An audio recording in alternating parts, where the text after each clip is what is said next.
Bienvenidos a Milenio Mercados en Perspectiva, aquí como todas las semanas con el licenciado Jorge Gordillo, director de estudios económicos de Cibanco, y su servidor Manuel Somoza, para platicar con ustedes de temas económico-financieros en México y en el mundo. Tuvimos una semana con mucha información, muy interesante. Habló la Reserva Federal. Vamos a dar cuenta de lo que ahí pasó. Sin embargo, en los mercados estuvieron ya no laterales, sino ligeramente a la baja. La crisis, entre comillas, del sistema bancario norteamericano, pero sobre todo de los bancos regionales, fue lo que hizo mucho ruido y los mercados no pudieron avanzar hacia adelante. A pesar, déjenme decirles, de que los resultados de las empresas al primer trimestre del año, aunque menores a las del año pasado, han estado en un 75% por arriba de las estimaciones previas. Los datos que dieron los grandes bancos fueron en términos generales muy buenos, y también las grandes tecnológicas, que son las que han estado impulsando el mercado. Sin embargo, como dije antes, no pudieron cristalizar estos resultados porque el miedo o la incertidumbre que genera el tema de los bancos regionales en Estados Unidos sigue preocupando a los mercados. De esa manera tuvimos a un Japón creciendo bien, con un Nikkei adelantando 1.88%. En cambio, en China, el Shanghai Composite estuvo lateral.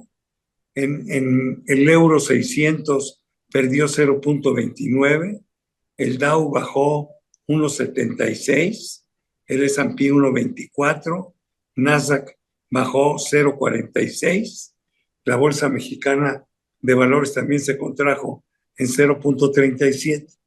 Esto a pesar de que el cierre del viernes fue francamente bueno. También me sorprendió un poco porque estuvo impulsado por un dato de creación de empleos en el mes de abril, y que a pesar de ser muy bueno el número, no le jugó el contra a los mercados, lo cual era una posibilidad.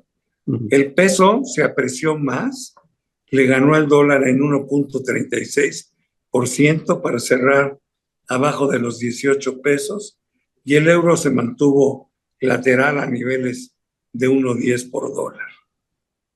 O sea que eso es lo que tenemos.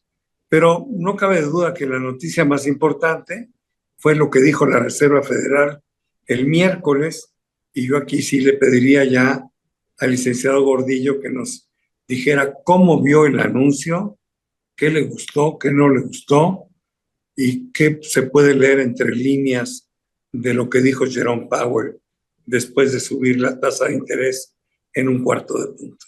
Adelante, Jorge, por favor. Gracias, Manuel. Saludos a todos. Sí, muy interesante, porque previo a la reunión, todo el mundo estaba, el contexto que teníamos es, tuvimos un primer semestre económicamente sólido en Estados Unidos, pero con mucha expectativa de que se vaya pagando muy rápido, con mucho miedo y con una probabilidad alta de entrar en recesión para la segunda mitad de año, específicamente a la final. Y entonces, en esa percepción estamos parados y queremos escuchar cuál es la preocupación que tenga la Reserva Federal sobre el sector bancario.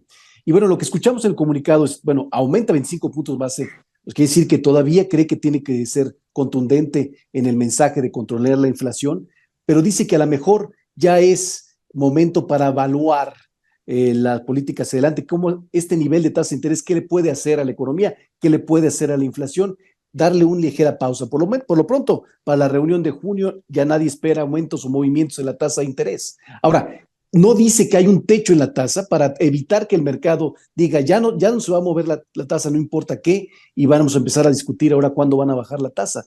La deja abierta porque todavía no sabe cuál va a ser el siguiente efecto en la inflación, porque ya pasamos la parte fácil, la parte que está bajando rápido, pero viene la parte complicada en los siguientes meses para acercarse a la meta. Entonces, lo deja abierto.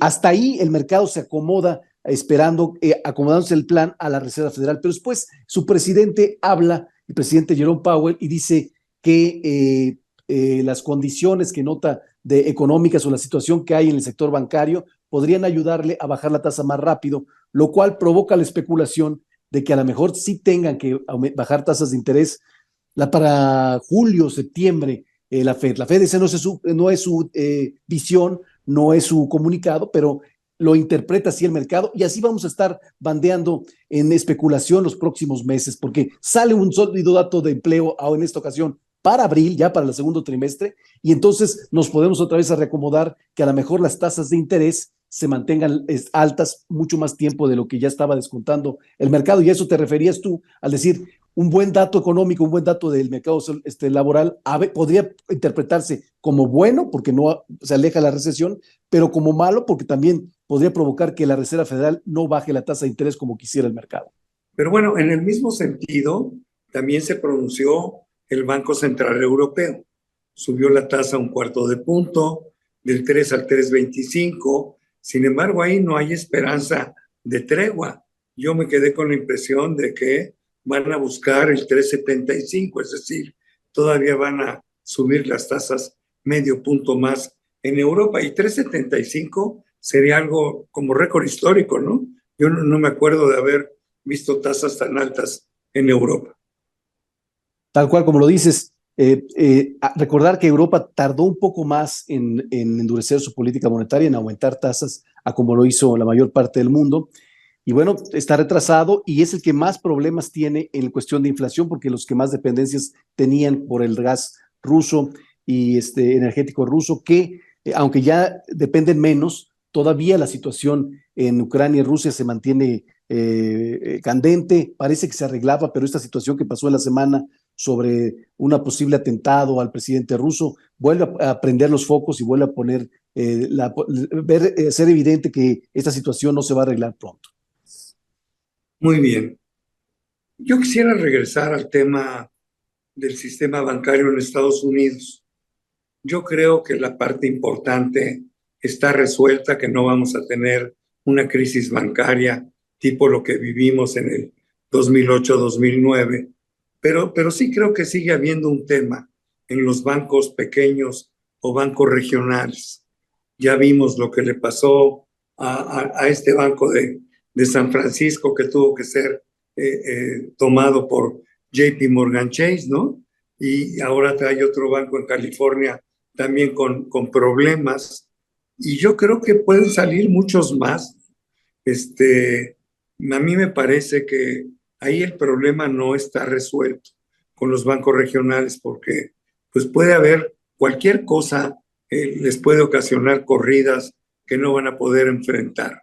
Pues yo no sé si esto va a cambiar la fachada del sistema financiero en Estados Unidos, es decir, que de los 3,000 bancos que hay, al final resulta que se quedan 150, pero algo va a tener que suceder, ¿no? Claro, lo dices muy claro, son muchos bancos, esa es la fuerza que le da el sector financiero en Estados Unidos. Siempre este tipo de situaciones, todo el mundo se regresa y se enfoca en la regulación, porque no están igualmente regulados los bancos regionales pequeños como los grandes, y la regulación juega un papel un poco de evitar este tipo de cosas que no se contemplan. Esta situación que estamos viviendo, nadie la pensó, ni nadie la imaginó que se viviría hace 20 años, hace 10 años. Me gustaría platicar de México, de cómo vemos la política monetaria en México. El día 18, si no mal recuerdo, es la reunión de política monetaria. La gobernadora hace un par de semanas dijo, no quiero mentir, pero lo que entendí yo era que estaban dispuestos a analizar la posibilidad de detener el alza en las tasas de interés en México porque ya estaban muy altas. Y eso lo que me dice a mí es que pues iban a considerarlo, ¿no? La diferencia de tasa entre México y Estados Unidos es de 625 puntos base, y entonces pues México tiene ahí un colchoncito. Claro que del otro lado de la moneda está el hecho de que la inflación es muy alta, ¿no? La inflación subyacente en México está en 7,75. Eso es altísima, ¿no? y entonces parecería una incongruencia ya no subir la tasa cuando la inflación está en esos niveles. Pero el 11.25 que tenemos, pues ya está lastimando a muchos sectores, incluidas las finanzas públicas del país, ¿no? El costo del financiamiento de la deuda se ha incrementado en forma muy importante. La gran pregunta de los 64,000 pesos es, ¿qué piensas que va a hacer Banxico? ¿Hará una pausa? ¿Nos quedaremos en el 11.25 o de plano nos vamos al 11.5? Bueno, personalmente yo pienso que la injerencia que tiene el sector financiero sobre la demanda, sobre la economía, es mucho menor a la que hay en Estados Unidos. En México no somos un país tan bancarizado. Entonces, aumentos en la tasa de interés tienen un menor efecto sobre la inflación.